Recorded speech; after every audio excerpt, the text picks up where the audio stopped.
सवाल मैं कमर आगा साहब के पास लेके जाना चाहूंगा, क्योंकि पिछले कई शो में वो हमारे साथ जुड़े हैं और इनकी बातचीत से मुझे लगा कि वो ईरान के बिल्कुल स्पिरिट को समझते हैं बखूबी।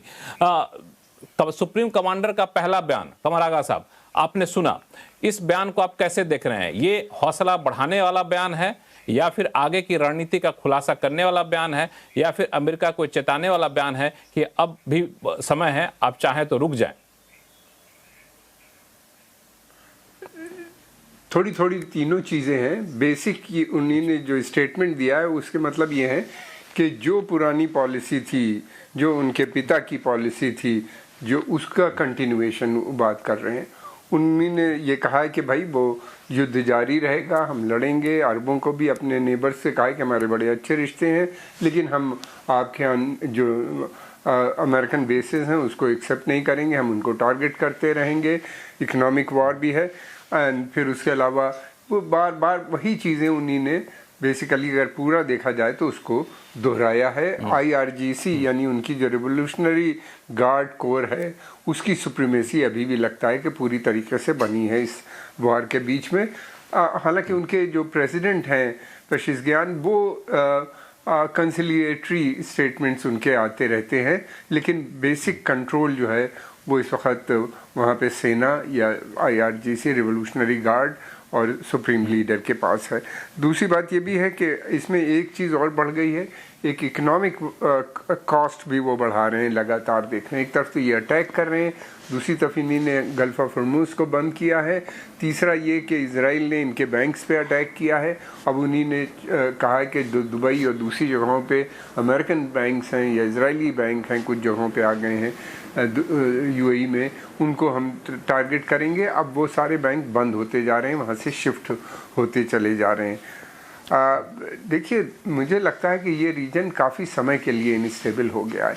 ये जो क्षेत्र है ये दो चीज़ पे डिपेंड करता है। बहुत छोटे छोटे देश हैं, ये बाहर के इन्वेस्टमेंट के ऊपर, ख़ासतौर से दुबई और UAE में काफ़ी बड़ा इन्वेस्टमेंट की उनको ज़रूरत पड़ती है। और फिर उसके अलावा ये है कि उनको फॉरेन वर्कर की भी सभी देशों को, चाहे सब बड़ा देश सऊदी अरेबिया हो या छोटा हो, ये अगर इस तरह से कुछ दिन और चला तो मुश्किल हो जाएगी, फॉरेन वर्कर का भी वहाँ रहना मुश्किल हो जाएगा। और फिर उसके अलावा ये भी है कि फॉरेन इन्वेस्टमेंट भी वहाँ से जाना लगेगा। मेरा कहना यह है कि इस वक्त बेस्ट स्थिति है। बहुत सी कंपनीज जो हैं वहाँ की, जो दुबई बेस हैं, खासतौर से टेक कंपनी, IIT सेक्टर, वो इंडिया भी आना चाहती हैं। और हमको कुछ इस तरह का तैयारी करनी पड़ेगी कि उनको हम होस्ट कर सकें, या उनकी जो कुछ डिमांड्स हैं उनको पूरा करना पड़ेगा, तभी ये होगा। इसलिए कि ये क्षेत्र के ऊपर फॉरेन इन्वेस्टमेंट वहीं रहता है जहाँ पीस हो, स्टेबिलिटी हो। भारत एक ऐसा देश है जो बहुत करीब है, ख़ासतौर से ये जो इसका रीजन है, गुजरात का जो रीजन है, वहाँ पे अगर कोई नया सिटी बनता है, दुबई टाइप का वो चाहते हैं सिटी बने, तो मैं समझता हूँ कि उसमें बहुत इन्वेस्टमेंट की गुंजाइश है। और वो सेंट्रल एशिया भी वहाँ से बहुत करीब है, और दूसरी तरफ दुबई बहुत करीब है। गल्फ़ का पर्शियन गल्फ़ का जो पूरा देश है वो भी बहुत करीब है। और ये क्षेत्र, यहाँ के ऊपर एक काफ़ी इन्वेस्टमेंट, फिर कई चीज़ें हैं। हमारी स्टेबिलिटी है, हमारा वेस्टर्न सिस्टम ऑफ गवर्नेंस है, हमारे पास। और ऐसे समय में जब हम कोशिश कर रहे हैं कि बाहर के निवेशक यहाँ पर आएँ, बाहर की इंडस्ट्री यहाँ पे लगाए जाएँ, ऐसे समय में उस क्षेत्र में अनिश्चितता होना जहाँ पे सबसे ज़्यादा निवेशक जाना चाहते थे, ये एक कह सकते हैं कि आपदा में अवसर जैसे हैं, लेकिन ये आपदा बड़ी ख़राब है। लेकिन शिवकांत शर्मा साहब, ये बयान आना कि आपके पड़ोसी देशों को ये कहना, खाड़ी के देशों को, कि आपके पास जितने भी बेस हैं वो आप बंद कर दीजिए, नहीं तो हम हमला करते रहेंगे। अब लॉजिकली देखें तो बात तो सही है, तुम्हारी जमीन से अगर हमारे ऊपर हमला होगा तो हम तो आपके ऊपर हमला करेंगे।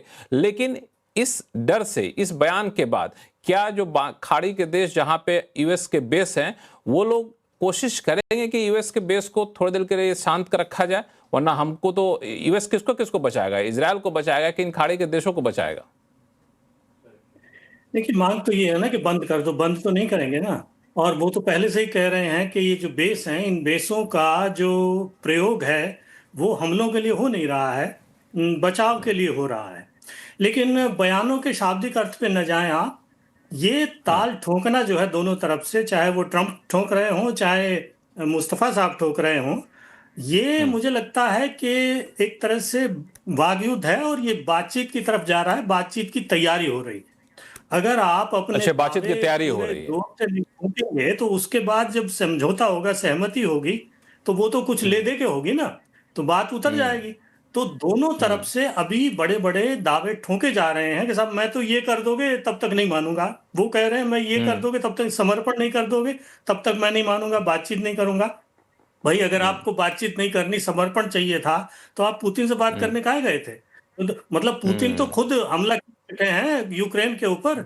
वो मुझे याद आ रहा है एक कहावत लालू साहब ने एक इंटरव्यू में कही थी कि मांस के ढेर पे कुत्ता पहलवान। तो आप जो है वो अब शांति दूत जो है वो पुतिन को बनाएंगे, खुद ही शांति दूत बन रहे थे। तो ये कुल मिलाकर के दोनों पक्षों को पता है कि बातचीत से मामला हल होगा, लेकिन गोटी फंस गई है। ईरान की असली शक्ति ये लोग नहीं समझ पाए। ईरान की असली शक्ति हमेशा से होर्मुज रही है। होर्मुज जो है वो खाड़ी की गर्दन है और ईरान जानता है कि वो जब चाहे उसको मसोस सकता है। इसीलिए अब तक किसी अमेरिकी राष्ट्रपति ने ये जुर्रत नहीं की थी। बार बार ये बात हुई कि ईरान पे हमला किया जाए, सत्ता परिवर्तन किया जाए, ये तमाम तरह प्रॉक्सी भेज भेज करके आतंक फैला रहे हैं। ऐसा अभी तक नहीं हुआ। ये इसलिए नहीं हुआ कि किसी के पास होर्मुज का तोड़ नहीं था।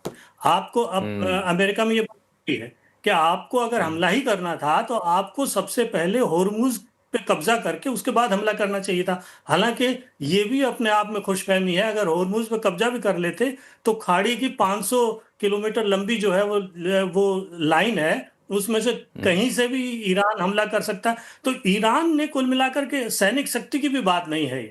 ईरान की लड़ाई केवल इस पहलू पर है कि वो लड़ाई को लंबा खींच सकता है, वो मार खा सकता है और मार खा के भी जिंदा रह सकता है और लड़ाई लड़ते जाएगा।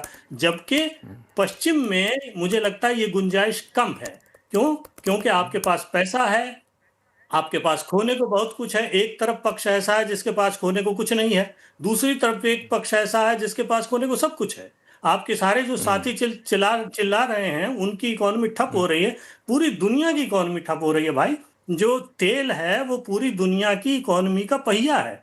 अगर आपने उसे ही जाम कर दिया तो पूरी दुनिया बिलबिला उठेगी। आप देखें एशिया में क्या हाल है, सबसे ज्यादा मार एशिया पे पड़ेगी। और अगर ये खींच गया, मतलब कल को मान लीजिए 2 हफ्ते बाद ही समझौता हो जाता है, बातचीत हो जाती है, उसके बाद भी स्थिति को सामान्य होने में कम से कम 2 महीने लगेंगे, क्योंकि तब तक हमले होकर अरे केवल मतलब तेल के यातायात की बात नहीं है।